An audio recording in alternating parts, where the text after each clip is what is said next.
Hi అండి అందరికీ. ఇవాళ మళ్ళీ నేను ఇంకో రెసిపీతో మీ ముందుకు వచ్చాను. ఏం లేదు, బాయిల్డ్ ఎగ్స్తో ఎగ్ కర్రీ చేస్తున్నానండి. బాయిల్డ్ ఎగ్స్ బాయిల్ చేసుకున్న తర్వాత దాన్ని పీసెస్ చేసుకొని మధ్యలో ఉన్నదాన్ని అలాగే వదిలేసేయాలి.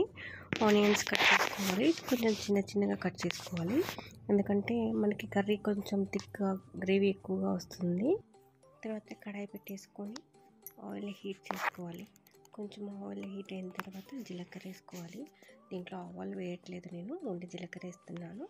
తర్వాత కరివేపాకు వేసుకోవాలండి. కరివేపాకు కొంచెం చిటపట అన్న తర్వాత ఆనియన్స్ వేసేసుకోవాలి. ఇందులో అల్లం వెల్లుల్లి పేస్ట్ తర్వాత యాడ్ చేస్తాను. నేను ఆనియన్స్ వేసేస్తున్నాను. ఆనియన్స్ కొంచెం వేగనివ్వండి. పచ్చిదనం పోయి మనకి కొంచెం వేగాలి, మరి మెత్తగా కాదు, కొంచెం నార్మల్గా వేగితే సరిపోతుంది. ఒక 2 మినిట్స్ మూత పెట్టేసి మధ్యలో కలుపుతూ వేయించుకోవాలి. కొంచెం మగ్గిన తర్వాత అల్లం వెల్లుల్లి పేస్ట్ యాడ్ చేయాలి. కొంచెం వేగిపోయాయి కాబట్టి అల్లం వెల్లుల్లి పేస్ట్ యాడ్ చేస్తున్నాను నేను. అల్లం వెల్లుల్లి పేస్ట్ యాడ్ చేసిన తర్వాత కొంచెం కలుపుకొని, పచ్చిదనం పోవాలి కదా మనకి, అల్లం వెల్లుల్లి పేస్ట్ పచ్చిదనం పోయే వరకు కొంచెం కలుపుకొని కొంచెం మగ్గనివ్వండి. మళ్ళీ ఆనియన్స్ అనేది ఇంకా కొంచెం మెత్తగా దగ్గరకు వచ్చేస్తాయి. అప్పటిదాకా కొంచెం కలుపుతూ ఉండాలి. ఆ తర్వాత మనము పసుపు యాడ్ చేసుకొని, ఈ కర్రీ ఈజీగా అయిపోతుందండి. ఎగ్స్ బాయిల్ చేసుకుంటే తొందరగా అయిపోతుంది. నైట్ టైంలో ఈ కర్రీ లేనప్పుడు ఇది తొందరగా సింపుల్గా అయిపోతుంది. ఇప్పుడు పసుపు యాడ్ చేసుకుంటున్నాను. పసుపు యాడ్ చేసుకున్న తర్వాత కొంచెం మొత్తం కలిసేలా కలిపేసి ఒక 2 మినిట్స్ మగ్గనివ్వాలి. మగ్గిన తర్వాత ఉప్పు కారం యాడ్ చేసుకుందాం మనం. ఓకే, ఇప్పుడు ఇంకా కొంచెం మగ్గిపోయింది కదండి, ఉల్లిపాయలు దగ్గర పడిపోయాయి. ఇప్పుడు కారము ఉప్పు యాడ్ చేసేసుకుంటున్నాను.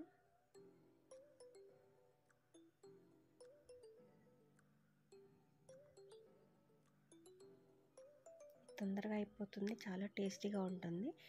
బాయిల్డ్ ఎగ్స్ కాకుండా మనం డైరెక్ట్గా కూడా ఇందులో కొట్టేసుకోవచ్చు. అలా చేసుకున్న బాగానే ఉంటుంది. బాయిల్డ్ ఎగ్స్ అంటే హెల్త్కి మంచిది కాబట్టి బాయిల్ చేసేస్తున్నాను. ఒకవేళ వెయిట్ లాస్లో ఉండే వాళ్ళు ఎవరైనా ఉంటే మధ్యలో ఉండేదాన్ని పచ్చిసొనని అవాయిడ్ చేయండి. తర్వాత కొబ్బరి పొడి యాడ్ చేశాను, కొంచెం ధనియాల పొడి యాడ్ చేసుకొని బాగా కలిపేసుకుందాము.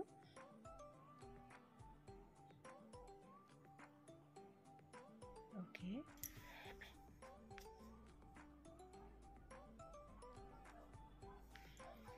ఇంకా మనం ఫైనల్గా ఎగ్స్ యాడ్ చేసేసుకొని కొత్తిమీర వేసేసుకుంటే అయిపోతుందండి.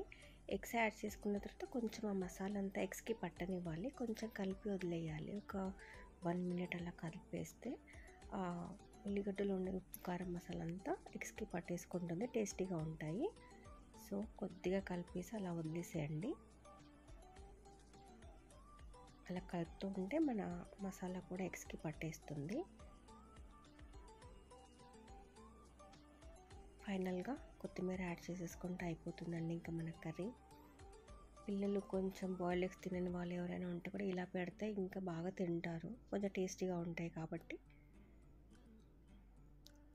ఓకే, ఫైనల్గా మన కర్రీ అనేది రెడీ అయిపోయిందండి. ఇంకొకసారి అలా కలిపేసి కొత్తిమీర యాడ్ చేసేసుకుందాం ఫైనల్గా. ఓకే, మన కర్రీ రెడీ అయిపోయిందండి. బాయిల్డ్ ఎగ్స్తో ఉల్లిగడ్డ గుడ్డు కూర రెడీ అయిపోయింది. ప్లీజ్ లైక్, షేర్, సబ్స్క్రైబ్ అండి. సపోర్ట్ చేయండి ప్లీజ్.